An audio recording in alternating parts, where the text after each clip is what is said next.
వి gold trusted gold buyers. మీరు తాకట్టు పెట్టిన బంగారాన్ని విడిపించి ఈ రోజు ఉన్న మార్కెట్ ధరకు కొనబడును.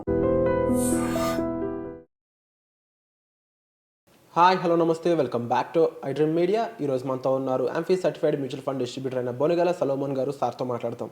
Hi sir. నమస్తే అండి. సార్, మార్కెట్ చూసుకున్నట్లయితే జనరల్లీ మార్కెట్లో ఉంటాయి అప్స్ అండ్ డౌన్స్ అనేవి ఉంటాయి 100%. బట్ ఇది కొంచెం నడుస్తూ ఉంది డ్యూ టు ఇంటర్నేషనల్ ఫ్యాక్టర్స్ అనేది వార్తలు. అయితే ఈ టైంలో ఆల్రెడీ ఇన్వెస్ట్ చేసిన వాళ్ళు ఏం చేయాల్సి ఉంటుంది? పెడుతున్న ఎస్ఐపీలు మరి పోస్ట్ పోన్ చేయాల్సి ఉంటుందా, ఆపాల్సి ఉంటుందా, లేకపోతే ఆల్రెడీ ఉన్న ఇన్వెస్ట్మెంట్ని ఏ విధంగా మలుచుకోవాల్సి ఉంటుంది అని మన ఆడియన్స్ అడుగుతూ ఉన్నారు. వాళ్ళకి ఏం చెప్పబోతున్నారు? ఎందుకంటే వాల్యుయేషన్ కూడా మారుతుంది, తగ్గుతుంది అనేది వాళ్ళ పాయింట్. చూడండి, విరాట్ గారు మంచి క్వశ్చన్ అడిగారు. కరెక్ట్ టైంలో ఆల్ టైమ్ హై 86,000 సెన్సెక్స్ నుంచి అరౌండ్ 75,000 వరకు వచ్చింది. గత ఆరు నెలల నుంచి సుమారుగా 15%, 20% డ్రాప్ అయింది. సో ఈ రీజన్స్ ఏమిటంటే రకరకాల కారణాలు. గ్లోబల్ ఫ్యాక్టర్స్, ట్రంప్ గారి ఇష్యూ కావచ్చు, సుంకాలు, ట్రేడ్ వార్స్, తర్వాత వచ్చి ఎఫ్ఐఐఎల్ సెల్లింగ్ కావచ్చు, తర్వాత వచ్చి వాల్యుయేషన్స్.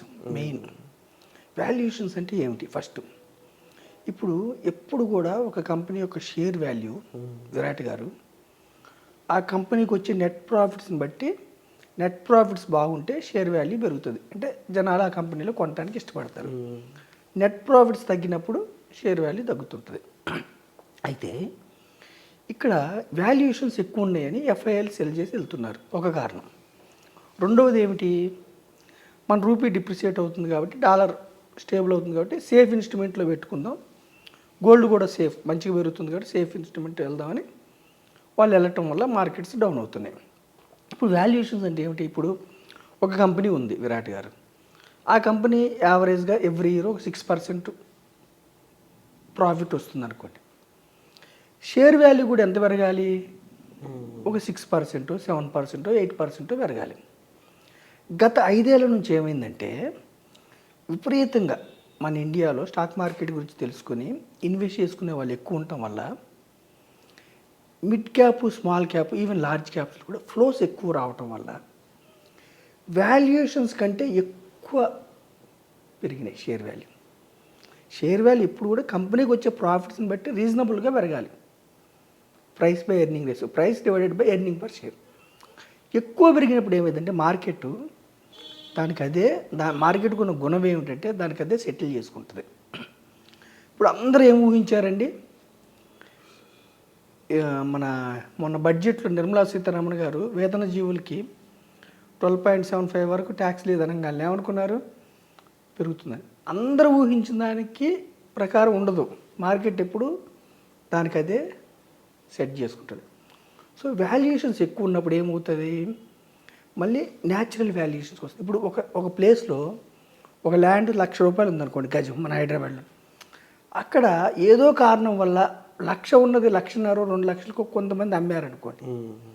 అక్కడ లేకపోయినా కృత్రిమంగా ఏదో, కానీ over a period of time ఏమైంది? మళ్ళీ వాల్యుయేషన్స్ రియల్గా ఎంత వాల్యూ ఉందో ఆ వాల్యూకి వచ్చేస్తుంది. అంటే సహజంగా జరిగే ప్రక్రియ అది. ఇప్పుడు వాల్యుయేషన్స్ ఎక్కువ ఉన్నాయి కాబట్టి, అంటే ఎప్పుడైతే ప్రతి క్వార్టర్కి రిజల్ట్స్ ఇస్తారో కంపెనీస్, వచ్చే ప్రాఫిట్స్ తక్కువ ఉండి షేర్ వాల్యూ విపరీతంగా పెరిగినప్పుడు దానికి అదే మళ్ళీ ఎక్కువ మంది, ఎప్పుడు డిమాండ్ అండ్ సప్లై మనకి ఇంపార్టెంట్. సో ఏమైంది? ఇప్పుడు ఒక రీజనబుల్ వాల్యూస్కి వచ్చినాయి. మరి ఈ టైంలో సిప్ ఆపాలా, కొనసాగించాలా? కొనసాగించడం బెటర్ అనిపిస్తుంది. ఓకేనా విరాట్? అండ్ మార్కెట్ ఇప్పుడు ఒక ఆపర్చునిటీగా చూడాలని మీరు చెప్పే విధానాన్ని ఏ విధంగా చూడమంటారు? ఎందుకంటే దీన్ని ఆపర్చునిటీగా తీసుకోవాలి. ఇప్పుడు నేను మీకు ఎగ్జాంపుల్స్తో సహా చెప్తానండి. ఓకే, ఉన్నది చెప్తాను. ఒక వ్యక్తి లేదంటే ఎవరైనా కావచ్చు, ఎవరైనా 10,000 సిప్, BSE 200. BSE 200 అంటే ఏంటి? Bombay stock exchange top 200 companies index. ఎవరైతే 94 జనవరి 3 అంటే 94లో స్టార్ట్ చేశారు, ఓకేనా, 2002 డిసెంబర్ అంటే కరెక్ట్గా 7 ఇయర్స్, ఇది 9 ఇయర్స్. బీఎస్సీ టాప్ 200 అంటే ఇండియాలో ఉన్న 5,000 కంపెనీస్లో టాప్ 200 బీఎస్సీ 200లో ఇండెక్స్ ఫండ్ స్టార్ట్ చేశారు. నెలకు 10,000 లెక్కన స్టార్ట్ చేస్తే ఈ 9 ఇయర్స్లో విరాట్ గారు వచ్చిన పర్సంటేజ్ ఆఫ్ రిటర్న్ ఎంతో తెలుసా?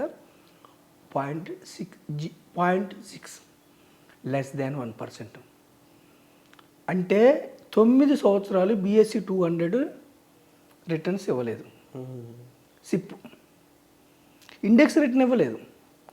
అయితే ఇక్కడ మనం ఏం చెప్తున్నామంటే ప్రజలకి విరాట్ గారు మీ ద్వారా సిప్ని కంటిన్యూ చేయమని చెప్తున్నాం. ఎందుకు కంటిన్యూ చేయమంటున్నామంటే 2002 వరకు అంటే 94 నుంచి 2002 వరకు 9 ఇయర్స్ 0.06 రిటర్న్సే ఇచ్చింది. ఎవరైతే ఇంకొక 4 ఇయర్స్ అంటే 2006 వరకు కంటిన్యూ చేశారో ఓకేనా, వాళ్ళకి మీరు నమ్మరు 18.5% ఎక్స్ఐఐఆర్ రిటర్న్ 18%. అంటే సిప్పుల్లో మీకు ఏమిటంటే అడ్వాంటేజ్, వాలటిలిటీ ఉండే నెగిటివ్ వెళ్తున్నప్పుడు మీకు నంబర్ ఆఫ్ యూనిట్స్ ఎక్కువ వస్తాయి. ఎప్పుడైతే మార్కెట్ మళ్ళీ మూవ్ అవుతుందో మీకు రిటర్న్స్ జంప్ అవుతాయి. ఇప్పుడు నేను ఇది మీకు ఎగ్జాంపుల్ ఏం చెప్తున్నానంటే రిటర్న్స్ పాయింట్ ఆఫ్ వ్యూలో చెప్తే సామాన్యమైన ప్రజలకు అర్థం కాదు. ఎవరైతే 10,000 లెక్కన స్టార్ట్ చేశారో సిప్పు కరెక్ట్గా 2006 వరకు వాళ్ళు కట్టిన అమౌంట్ 15 lakhs, నెలకు 10,000 అంటే సంవత్సరానికి 1,20,000.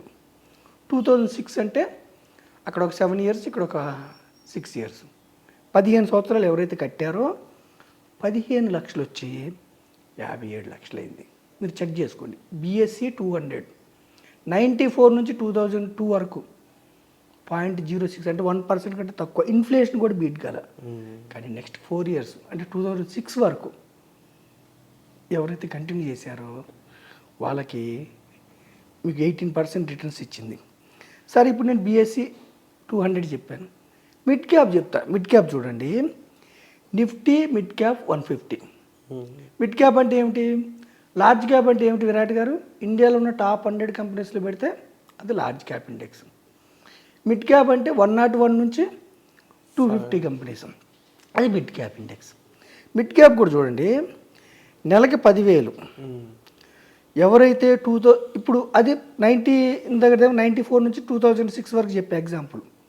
ఇప్పుడు ఎవరైతే 2006లో స్టార్ట్ చేశారో అంటే ఇప్పుడు 2025 కరెక్ట్ 19 ఇయర్స్ క్రితం 10,000 స్టార్ట్ చేశారు, నెలకు 10,000 సిప్పు. 2013 వరకు వాళ్ళకు వచ్చిన పర్సంటేజ్ 6%. 6% అంటే ఎంత? కేవలం ఎఫ్డి కంటే తక్కువ, 6.9%.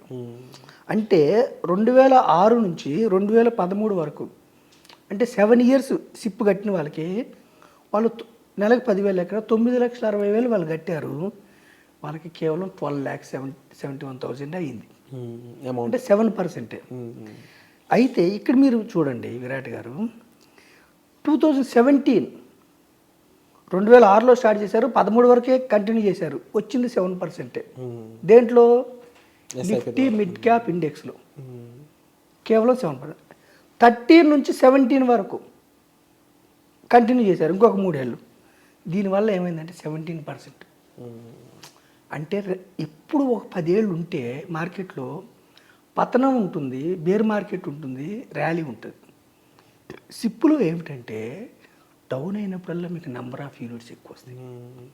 సో 2017 వరకు 6 నుంచి 17 వరకు అంటే 11 ఏళ్ళు ఉంటే వాళ్ళకి 17% రిటర్న్ వచ్చింది. దీనివల్ల ఏమైంది? 14 లక్షలు వచ్చి 44 లక్షలు అయింది. నెలకు 10,000 11 ఇయర్స్లో 14 లక్షలు కడితే అది 44 లక్షలు అయింది. ఇప్పుడు చూడండి 17 నుంచి 24 వరకు December 31, 2020 వరకు అంటే 2006లో స్టార్ట్ చేశారు మిడ్ క్యాప్ ఇండెక్స్లో. ఇండెక్స్ గురించి చెప్తున్నాను నేను, స్టాక్స్ గురించి చెప్పట్లేదు. మిడ్ క్యాప్ ఇండెక్స్లో 2006లో స్టార్ట్ చేశారు. 2024 డిసెంబర్ వరకు ఉంటే 17.2%. అంటే ఎవరైతే 22 lakhs కట్టారో 1,47,00,000 అయింది. అంటే పేషెన్స్ పేస్. మార్కెట్లో అప్ అండ్ డౌన్స్ ఎప్పుడు ఉంటాయి. గవర్నమెంట్ పాలసీస్ వల్ల కావచ్చు, ప్రైవేట్ క్యాపెక్స్ వల్ల కావచ్చు, ఇన్ఫ్లేషన్ వల్ల కావచ్చు, ఎంప్లాయ్మెంట్ వల్ల కావచ్చు. కానీ ఓవరాల్గా మన ఎకానమీ ఎలా ఉంది? మన ఎకానమీకి ఇప్పుడు వచ్చిన నష్టం ఏం లేదు. సో ఇది ఆపర్చునిటీ కింద తీసుకోండి. కొంతకాలం ఉంటుంది ఈ యొక్క వాలటిలిటీ. ఇయర్ మొత్తం ఉంటే కూడా ఏం కాదు, మీకు నెంబర్ ఆఫ్ ఇప్పుడు మనం చూసాము 94 నుంచి 2002 వరకు కూడా 1% కూడా ఇవ్వాల BSE 200.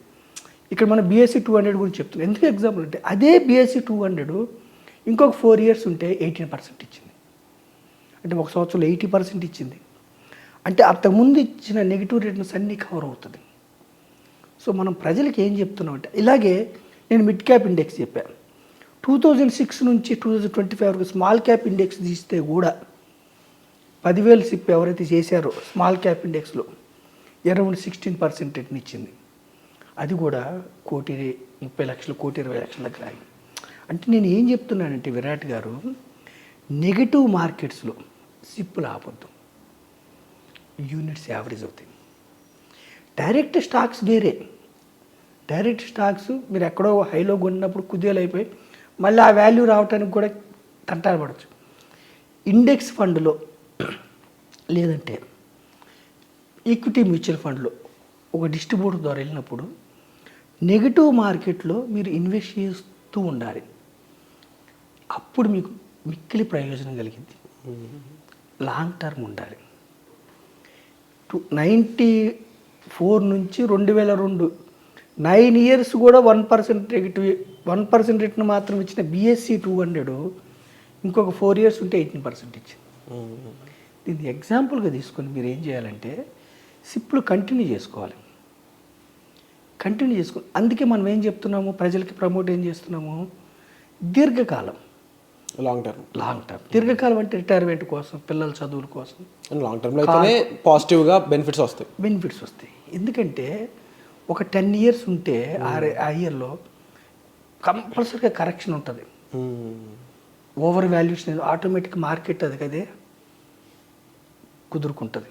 అండ్ కాంపౌండింగ్ కూడా హెల్ప్ అవుతుంది. కాంపౌండింగ్ అసలు పెద్ద హెల్ప్ అవుతుంది. కాంపౌండింగ్ అనేది దీనివల్ల, కాంపౌండింగ్ వల్ల దీర్ఘకాలంలో వెల్త్ క్రియేట్ అయింది. Wonderful sir. Historical return BSE 200, Nifty 150, Nifty 100 కూడా 13% ఇచ్చింది. నిఫ్టీ 100 కూడా, Nifty small cap index. So ప్రజలకి ఏం చెప్తున్నట్టే, ఈ బేర్ మార్కెట్లో భయపడద్దు, సిప్ ద్వారా ఇన్వెస్ట్ చేసుకుంటూ వెళ్ళండి. లంసమ్ అయితే STP పద్ధతిలో పెట్టుకోండి, దీర్ఘకాలం ఉండండి. బేర్ మార్కెట్లో మీరు ఎగ్జిట్ అయితే లాస్ని రియలైజ్ చేసుకుంటారు. ఎగ్జిట్ కాకుండా ఉంచుకుంటే లాస్ అక్కడే ఉంటుంది, మళ్ళీ ప్రాఫిట్స్ వస్తాయి. So keep invested, stay for long term, enjoy the power of compounding. Wonderful sir.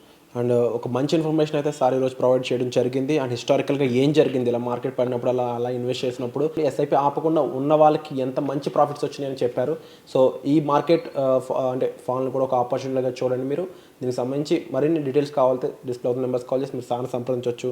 వచ్చే ఎపిసోడ్లో మళ్ళీ కలుద్దాం. Thank you sir. Thank you అండి.